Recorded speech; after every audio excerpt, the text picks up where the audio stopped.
Oh, good day, wherever you are, morning, afternoon. This is Russell.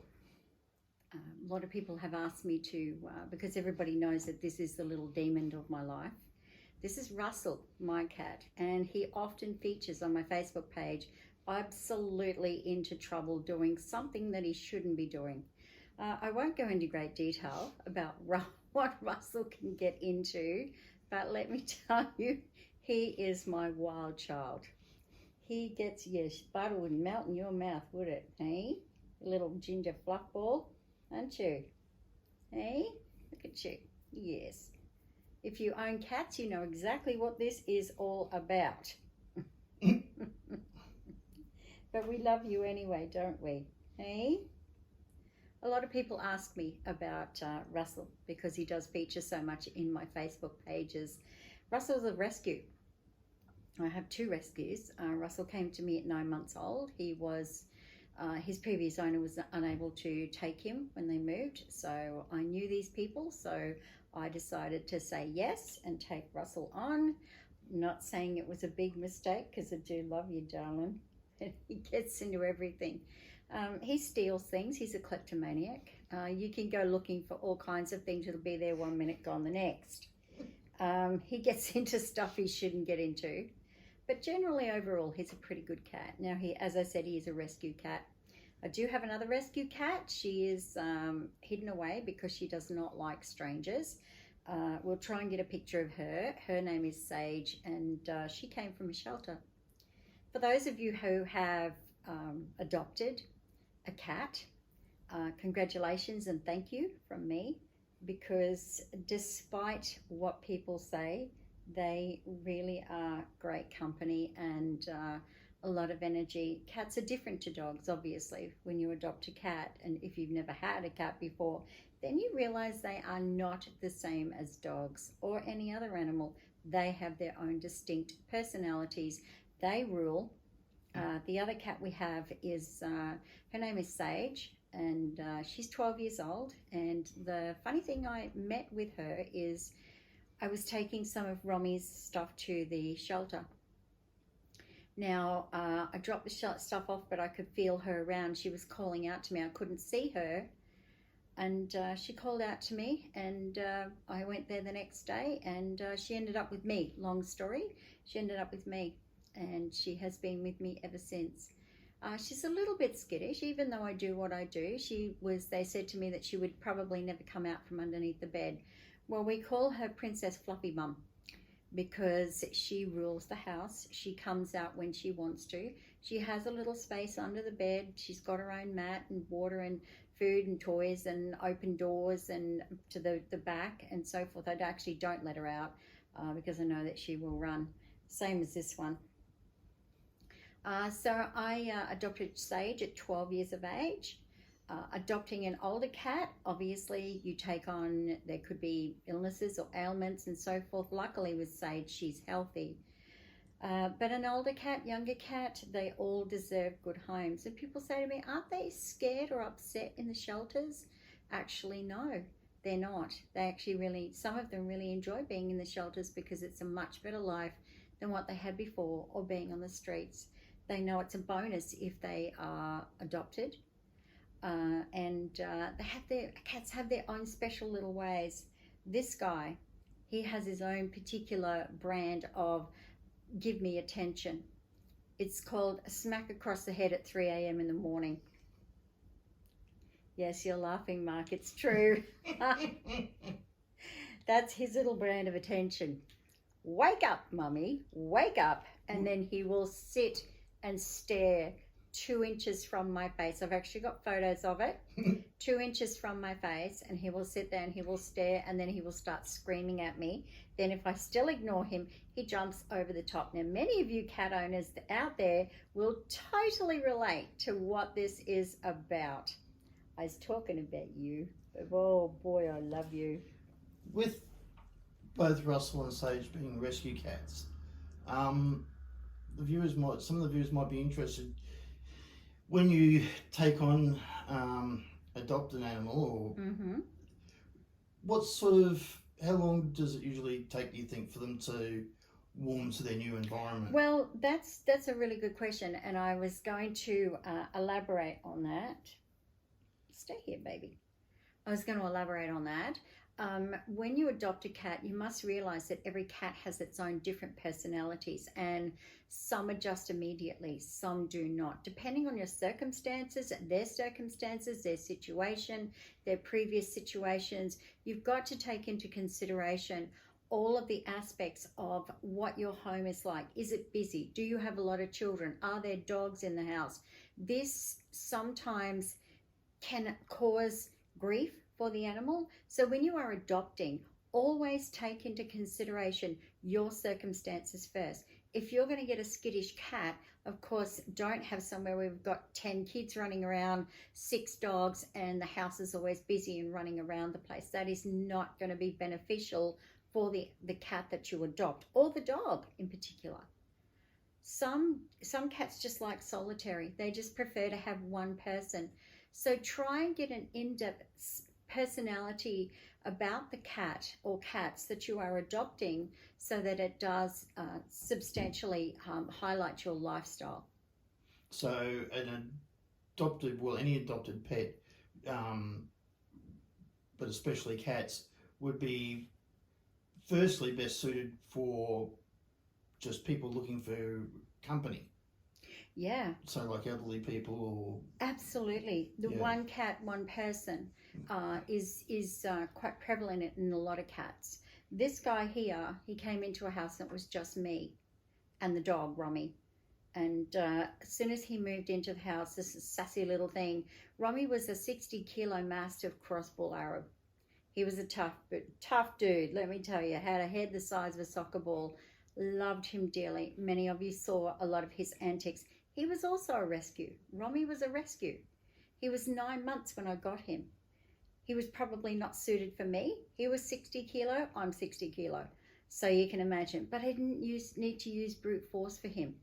The first day I got him, he dug a hole in my backyard the size of an Olympic pool. We did not see eye to eye. But I had another dog there, Kelly, that I'd gotten from a puppy. She really helped him. So other dogs help other dogs. They like to settle in, mostly in their own way. Give them time to settle in, whether it's a dog or a cat. This guy here, as soon as I brought him in, as I said, it was just me and Romy. This guy would ambush Romy. You right, darling? Here you go. Okay. This goes. You got half a cat still left. Yeah, I know. How old is Russell? Russell is 5. But Romy would go outside in the morning, go to the toilet, and as soon as he would come through the door, Russell would ambush him. He would come from nowhere, zoomies straight up onto Romy, who was quite a big dog. He'd go up there, ambush him, and then run off again. And Romy's like, what was that? What just happened? So Romy got used to the ambushing every morning. Russell, as you can see, is a very friendly cat. Yeah. If you pat me, I'm your friend. Oh, such a soft fur. He's very soft fur. So yes, he's landed on his feet. Getting a rescue animal I really do advise on, if you can, get a rescue animal, because there's so many of them out there that need a home, need to be loved, are looking for a great home. But as I said, if it's not suitable for the animal that you have chosen, please don't go there, because you'll only make your life and their life unhappy. Yes, it's great to adopt them, but please have some common sense, which most of you do. But sometimes they come to us. Sometimes we open the door and there is a cat sitting there looking at us going, meow. How can you say no to that face? So they come in, you feed them, they are there for life. I've just had a lady that had one turn up in her backyard, and just not long after she brought the cat in, she's not a cat person, but she loves this cat. Big family, busy family, 3 boys, a husband, another cat. This cat had 3 babies. She didn't even know the cat was pregnant. She came home and then all of a sudden she'd had 3 babies under her bed. So thank you so much to this beautiful lady for adopting this cat. And as I said, sometimes we just end up with them for some reason or another. Okay, sometimes we just cannot take them, and we have to take them to shelters. But let me tell you, the shelters, most of the shelters that I know and the animals that are in it are absolutely happy. They are fed, they are loved, they are looked after, they have a clean and dry place to live in. So even though to us shelters seem like a dreadful place to be in, to them, the dogs and cats, it's actually, oh, I don't mind it. Here I get walked every day, and I've got my friend next door, and I get fed, and I get loved, and I get looked after. So every time you want to get an animal, or if you have room for another animal, I really do ask you to adopt. Okay? When people go to a shelter, if they're looking to adopt an animal, what sort of animals can they expect to find there? Like, what's the variety?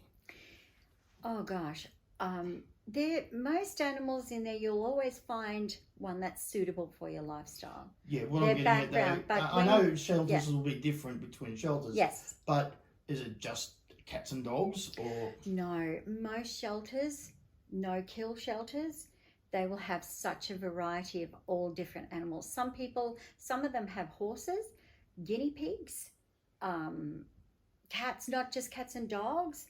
They have, well, obviously you would not get snakes and things like that. Generally, they have the cats and dogs. But there's such a variety of them.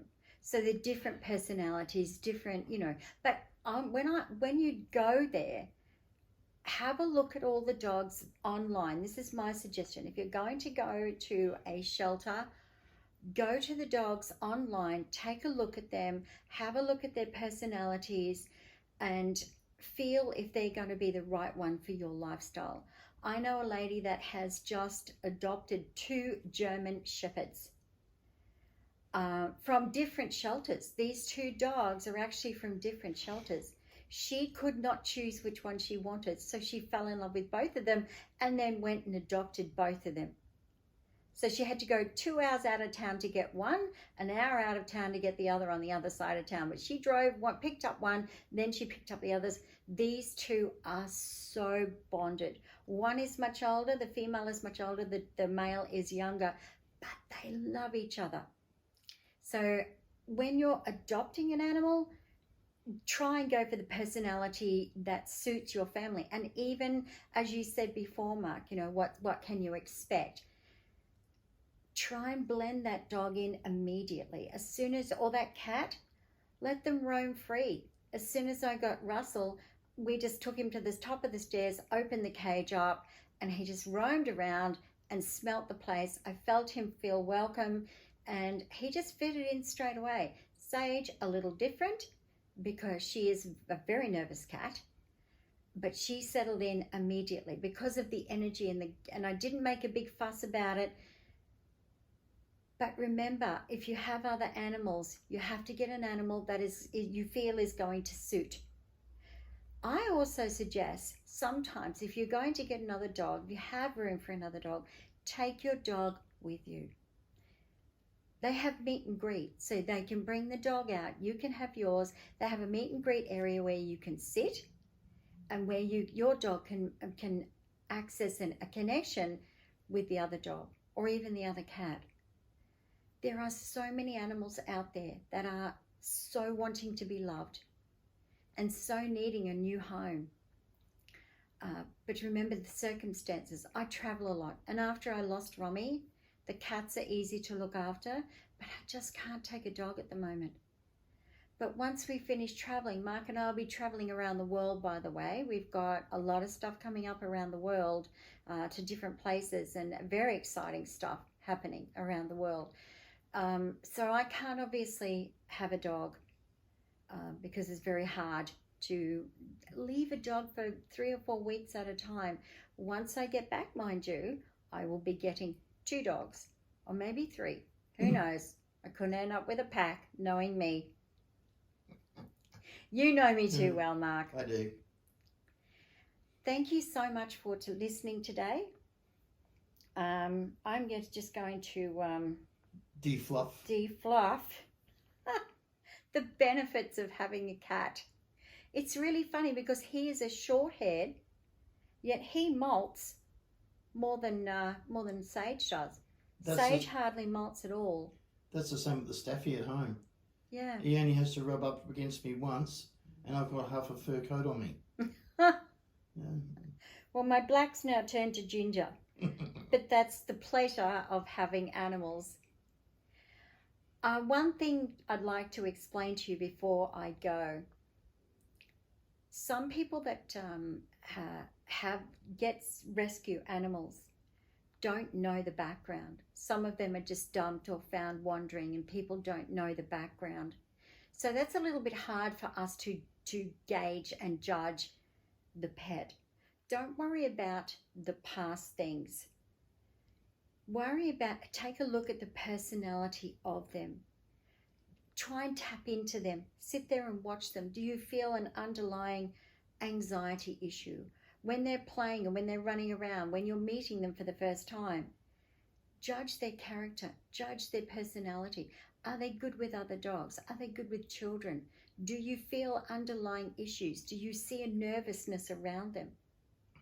Most problems that they have can actually be sorted with the right combination of just being around them and assertiveness and loving and your strength and your energy, and even people that look after the animals themselves know a lot about them. And also trainers, dog trainers and so forth, they're a great asset. There's a lot of people, I think, too, that well, the main thing is that the animal gains your trust. Absolutely, yeah. And, well, I should say you gain the animal's trust. Yes. The animal needs to trust you, because if they've come from a difficult background, they're going to have a generalization on how they relate to people. But that is, with perseverance, is easily changed. All they need to do is realise that you are there to improve their life, and eventually they will trust you and just blend right in. That's so true, Mark, because when animals first come to people, they're just as sort of like they're checking us out as much as we're checking them out. And I've seen some on the Facebook lately, some animals that have been recently adopted, and they're sitting in the car, and I saw a Staffy the other day, and the smile on this Staffy's face was priceless. And then there was another little Jack Russell, and he was sitting there, and he knew that he had been rescued and adopted, and the smile on this guy's face, he's like that. It was beautiful. They know. They absolutely understand that they are being rescued, that they now have a forever home. They are well aware. Oh my gosh, someone's come to pick me up, and I'm going to be going home. I've got a home. I've got family that love me. But I'd also like to shout out to the people that work in the rescue centres and the all of the shelters and so forth. You people are just amazing. Thank you for loving these guys. A lot of times when I do readings for people that have just brought in a rescue dog, a lot of times people ask, can I just have a 15-minute connection? And people love these because I'm able to give them in-depth information about their past, their personalities. In that 15 minutes, I can bring through so much. And a lot of them tell me, cats and dogs and horses and whoever, they tell me that they were so loved, and they actually miss some of the people that were in the shelters. So thank you. Huge shout out to all of the people. It's not an easy job working in a shelter. I couldn't do it. I have a big 4-wheel drive, and I can tell you now, I go there and I would fill my truck up 3 times and bring them all home. But I also know that these guys are loved and well looked after by you guys that work in the shelters. You are amazing. And the rescuers and the people that just take them in part-time, just foster people. I know a lot of you are failures. I would be doing the same. Actually, I want to foster, excuse me, I want to do fostering once I'm sort of staying home more, but Mark and I'll be traveling a lot next year around the world. So Thank you so much. Is there anything else, Mark, that you think I should talk about? No, I think that pretty well covers, what most questions people would ask, I think. Just a warning for those cat owners that bring a cat home. Beware. Their personality starts to rise and they get into mischief. Some play with things, some do not. Sage stays under the bed, but she also does come out here when it's just her and I home alone, and Russell. She beats Russell up every now and again because he's very sassy and he picks on her. But just enjoy their energy and enjoy loving them. Thank you so much for listening today. Have a great day, and we'll try and get a picture of Sage, whether she will come out of the bed, but she doesn't know you, so she may not. But that's okay. I accept her personality for who she is. I'm not going to try and change her. I don't pick her up. From the moment I got her, she said to me, don't pick me up. I have never, ever picked her up. She will come and sit with me. She will jump into bed with me. She loves a cuddle, but it has to be on her terms. I will not pick her up, and I know she doesn't like that. So just remember their personalities, their likes, their dislikes. Their animals are worth it. Trust me. Okay. Thank you, everyone. Thank you, everyone, for today. Really appreciate it. I hope you enjoyed this. Thank you. Bye.